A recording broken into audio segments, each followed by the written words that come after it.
Bienvenue sur le podcast Excelsior Mindset, le podcast qui va booster ton organisation et ton mindset simplement.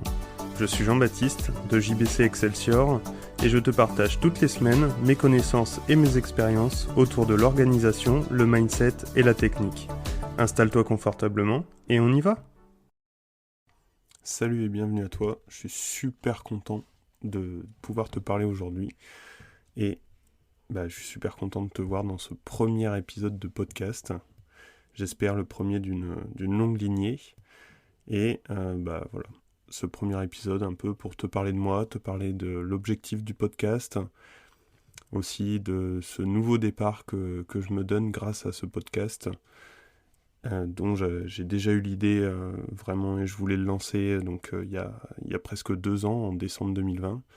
Et aujourd'hui, je le lance vraiment parce que les aléas de la vie, on fait tous des choses, on s'éparpille un peu et on revient et on repart et on revient.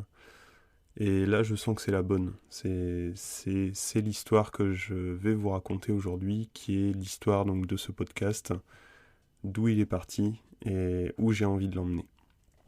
Donc, déjà enchanté pour tous ceux qui arrivent sur ce podcast. Je m'appelle Jean-Baptiste. 1er septembre 2022, voilà, j'ai 26 ans, je suis papa d'un petit garçon de 3 ans et demi qui fait sa première rentrée demain et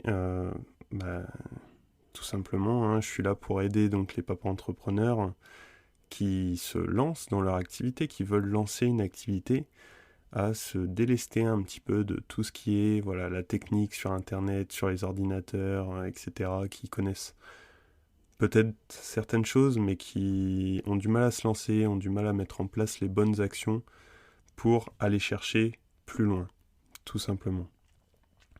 Pourquoi les papas entrepreneurs ? Tout simplement parce que c'est l'histoire que je vis aujourd'hui depuis 2 ans, depuis 1 an et demi, je suis entrepreneur, depuis 3 ans et demi, je suis papa, et c'est ça qui m'a fait passer le pas de l'entrepreneuriat aujourd'hui et c'est ça que j'ai remarqué aussi sur le grand monde d'Internet, c'est qu'on s'adresse souvent aux mamans solo, aux mamans entrepreneurs, aux solopreneurs, aux mumpreneurs. On entend souvent, de plus en plus souvent ce terme-là. Et je me suis dit, mais ils sont où les papas dans tout ça ? Il y a forcément, je suis pas le seul sur cette terre quand même à être papa, entrepreneur, à m'être lancé dans cette folle aventure, sachant que quand je me suis lancé, du coup mon fils avait à peine 1 an. Il y a forcément d'autres papas que moi qui ont passé ce pas, qui ont passé ce cap. Et je dis pas forcément dès qu'ils ont eu une naissance, mais il y a forcément dans le monde des papas entrepreneurs, des papas qui veulent lancer une activité. Pourquoi on s'adresse jamais à ce genre de personnes-là ? Pourquoi on en oublie le fait que, il y a des mamans partout dans le monde, c'est ok. La place de la femme a une importance qui est de plus en plus grande dans la société, bien entendu, avec tout ce qui est le droit de la femme, etc. Et on en oublie, je dirais, parfois les papas. Les papas qui sont là pour leur famille, qui sont justement là pour eux aussi, pour leurs enfants, etc. Et tout simplement, j'ai envie de leur redonner cette place que j'ai moi-même aujourd'hui, que j'ai eu aussi, de galère, parce que se lancer dans l'entrepreneuriat, c'est pas tout rose, bien entendu. Sachant que généralement, on se lance, on n'est jamais prêt à 100%, sinon c'est pas drôle. Et aujourd'hui encore, je lance ce podcast, je suis pas prêt à 100%, je pense, à lancer ce podcast, mais vraiment, je pense que le fait de passer le pas, alors qu'on est, peut-être nouveau papa, peut-être pas, mais qu'on est père de famille, qu'on est jeune, pas jeune, peu importe, la question n'est pas là, mais qu'on est père de famille, même quand on est maman, on a un rôle à jouer aussi, je dis pas, que ce soit les mamans ou les papas de toute façon qui se lancent dans une activité entrepreneuriale, voilà, il y a quand même un bagage derrière, quoi. Il faut que j'assure l'avenir de ma famille. C'est pas juste moi, Jean-Baptiste, aujourd'hui, je suis tout seul, je suis célibataire ou en couple, peu importe, mais le bagage, il est pas aussi important que il faut que je fasse vivre ma famille, il faut que je fasse des choses pour que mon enfant puisse voilà, avoir de la nourriture, avoir des couches, avoir un toit sur la tête, etc. Enfin, c'est vraiment, je pense, trop important pour que on laisse ça de côté et qu'on s'adresse que aux mamans. Il y a aussi des papas, comme moi aujourd'hui, qui vous parlent et qui sont, je dirais, peut-être un peu dans l'ombre, justement, de par ce fait qu'on parle de plus en plus et qu'on a toujours, enfin moi je le vois comme ça aujourd'hui, qu'on parle que aux mamans entrepreneurs, aux mumpreneurs, aux mamans solo. Mais les papas solo, ça existe aussi. Les papas preneurs, ça existe aussi. Et pour autant, on n'en entend pas tant parler que ça. Alors oui, après, il y en a qui vont me dire, mais il est pas féministe, machin truc. Ouais, mais c'est mon discours aujourd'hui parce que je l'ai vécu. Je suis papa, j'ai vécu le passage à l'entrepreneuriat et j'ai derrière ça aussi mon expertise technique qui fait que aujourd'hui, je peux vous parler de ça. Parce que, voilà, si je reprends mon passé salarié, justement, parce qu'avant d'être entrepreneur, j'étais salarié, j'étais développeur web, et j'en fais toujours un petit peu, mais clairement beaucoup moins.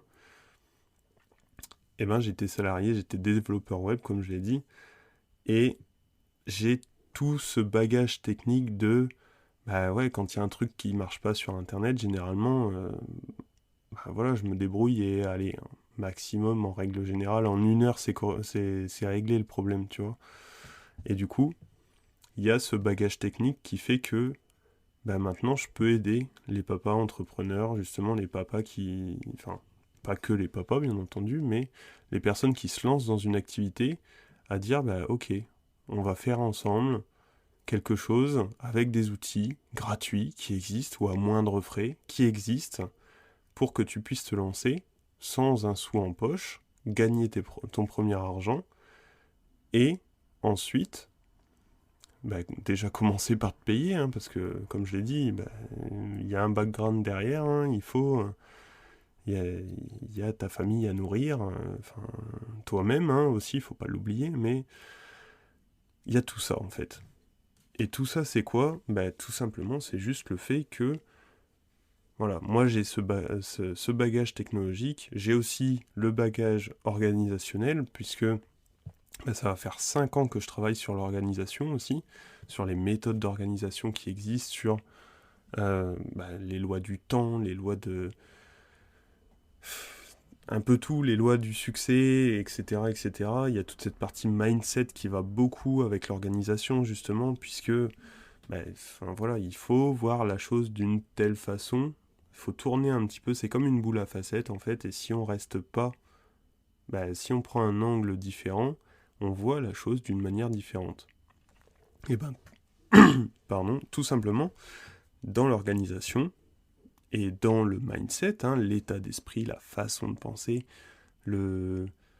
comment dirais-je, un peu le fait de, voilà, se poser la question différemment, tout simplement, ça nous donne une nouvelle vision de la chose, et peut-être que, voilà, peut-être que aujourd'hui tu te dis que t'es pas du matin, t'aimes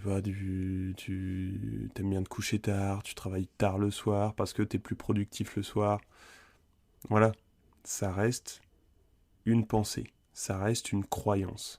C'est ce monde auquel on croit, il peut changer du jour au lendemain, dans le sens où peut-être que demain tu vas entendre quelque chose qui va te faire penser différemment à une chose que tu croyais inébranlable, tu vois. Typiquement, là, dernièrement, j'ai lu et du coup, j'ai commencé le Miracle Morning. Le Miracle Morning, Hal Elrod, il se lève à 5h du mat. Très bien, tant mieux pour lui. Personnellement, je me lève à 6h30, 7h. Je fais mon Miracle Morning, mais le Miracle Morning, déjà dans son livre, il le dit. C'est pas forcément se lever à 5h du mat et passer 1 heure à faire du silence, etc., etc. Non, c'est le concept initial, c'est passer 1 heure de sa journée, de chaque journée, consacrée à soi. Pourquoi il a décidé de le faire le matin? Tout simplement parce que c'est là où il avait le plus de discipline et le plus, justement, d'envie.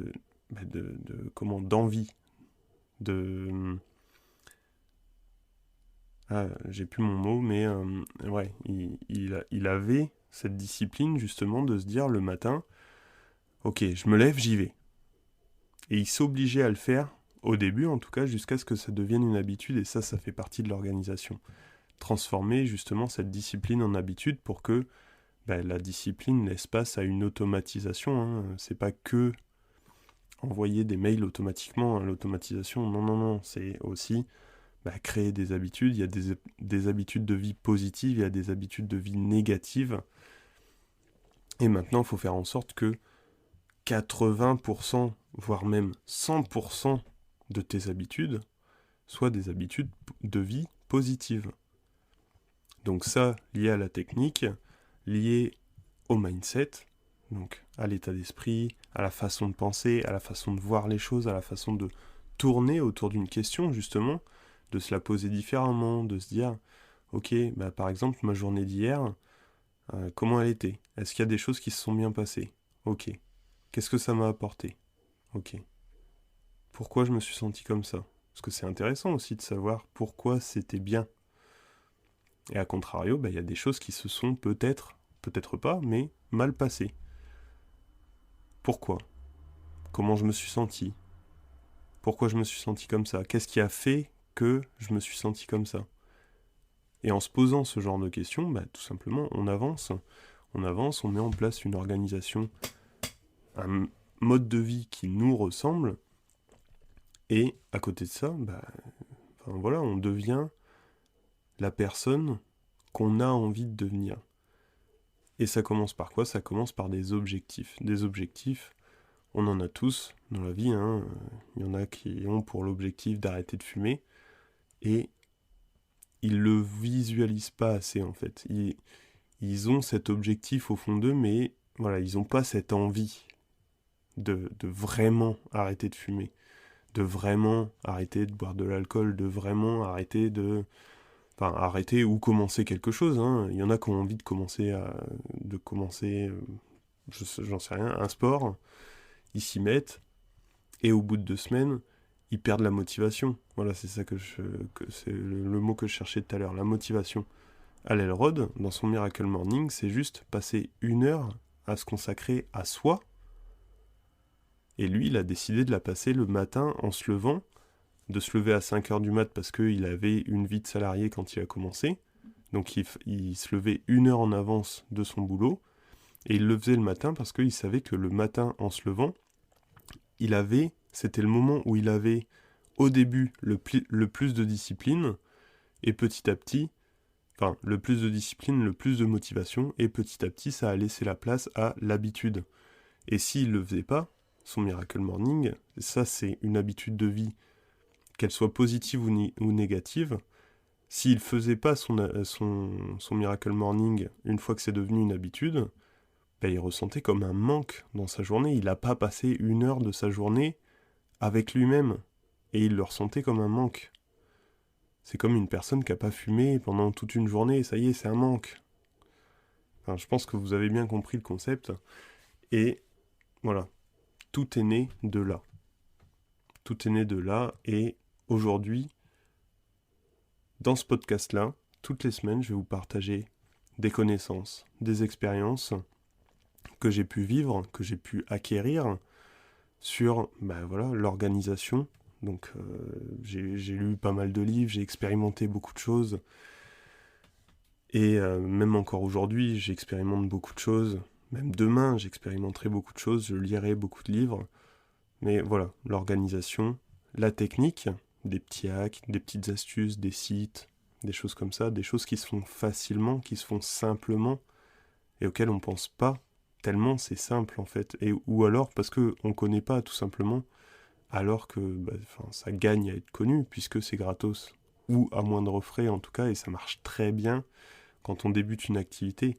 Il n'y a pas besoin de dépenser 10 000 euros pour débuter une activité. Donc, je répète, de l'organisation, de la technique et du mindset, parce que c'est un état d'esprit, c'est une façon de fonctionner, c'est un questionnement quotidien. Donc voilà. Si je vais faire mon petit appel à l'action, c'est que, voilà, je le fais pas sur ce premier épisode de podcast, mais attends d'en avoir 4, 5, 6, voilà. Écoute un petit peu ce que j'ai à te dire, prends-le pour toi, digère-le, mâche-le, et intègre les informations réellement. Et tout ce que je te demanderai en retour, pour l'instant en tout cas, c'est voilà, un petit appel à l'action. 5 étoiles, ou pas, hein, enfin 5 étoiles ou moins, ça dépend de l'intérêt que tu as pour le contenu, mais en tout cas si ça te plaît, mets 5 étoiles, si ça te plaît pas, dis-le, tout simplement, ça m'aide à progresser, ça aide le podcast à se faire connaître, et voilà, pour tous ceux ensuite qui veulent me soutenir, donc encore une fois, pas tout de suite, attends d'avoir écouté 4, 5, 6, 10 épisodes de podcast. Il y en aura un par semaine. Et j'ai mis en place un Tipeee, donc c'est une plateforme de donation qui justement va m'aider à mettre en place des épisodes. Donc tu verras en arrivant sur la page, tu cliques sur le lien dans la description du podcast, tu vas sur la page Tipeee et tu vas pouvoir faire plusieurs donations. Donc d'un like, en gros c'est ça, c'est d'un like jusqu'à une donation qui te permettrait de choisir toi-même le prochain épisode de podcast, ou en tout cas un épisode de podcast sur lequel tu aimerais bien que je travaille, et ce sera avec un immense plaisir que je le ferai dans tous les cas. Mais en tout cas, voilà. Une éval, un commentaire, un partage, un Tipeee pour ceux qui veulent, et moi je te dis à la semaine prochaine dans un nouveau podcast. Dans un nouvel épisode de podcast. Allez, salut.